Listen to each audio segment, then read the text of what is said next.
सरगुजा जिले के सीतापुर के विधायक राम कुमार टोप्पो बिजली के समस्या ला दूर करे बार अधिकारी मन ले करीन हवे बैठका और बिजली आपूर्ति के लगातार जारी रखे के करे हवे दिशा निर्देश। अंबिकापुर क्षेत्र में सीतापुर विधानसभा क्षेत्र के विधायक राम कुमार टोप्पो आज बिजली व्यवस्था से जुड़े अधिकारी मन के विश्राम गृह में बैठक ली और सीतापुर क्षेत्र में बिजली की व्यवस्था में आने वाला कमी के जानकारी दी। ये मौका में सीतापुर के विधायक के कहना रही से कि क्षेत्र में पहाड़ी और ऊंचाई नीचाई के कारण अक्सर बिजली व्यवस्था प्रभावित रहते। यहाँ आंधी तूफान और हवा के कारण बिजली के तार टूटे की भी समस्या आए दिन देखे पर मिलते।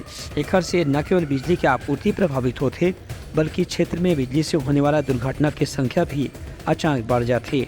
एक स्थिति सीतापुर क्षेत्र में विधायक के सुझाव रही से कि यहाँ अंडरग्राउंड बिजली के वायर बिछाए के काम प्राथमिकता से करे जाए। उनका कहना रही से कि बिजली की कटौती, ट्रांसफार्मर की कमी, लो वोल्टेज की समस्या और दूर दराज के इलाका में बिजली की कमी के कारण अक्सर स्थानीय लोगन मन ला परेशानी के सामना करना पड़ते।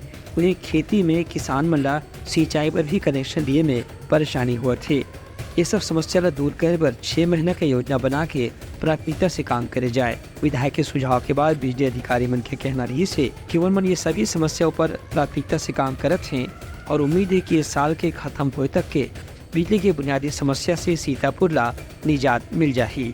बिजली की हर किसी को आज ज़रूरत है, तो हमने आज एक परिचयात्मक बैठक था जो कि विजय हासिल होने के बाद पहला बैठक था, ताकि जनता की जो समस्याएं हैं बिजली से जुड़ी हुई वो दूर की जा सके। बिजली की कटौती कम से कम हो, अगर कोई सुधार कार्य हो रहा है तभी किए जाएं, अनावश्यक तरीके से ना किए जाएं। जहां वोल्टेज की समस्या है और जहां नहीं बिजली पहुंची है वहां के सर्वे करके उसको जोड़ा जाए। इस तरीके से निर्देश के लिए आज ये बैठक किया गया था।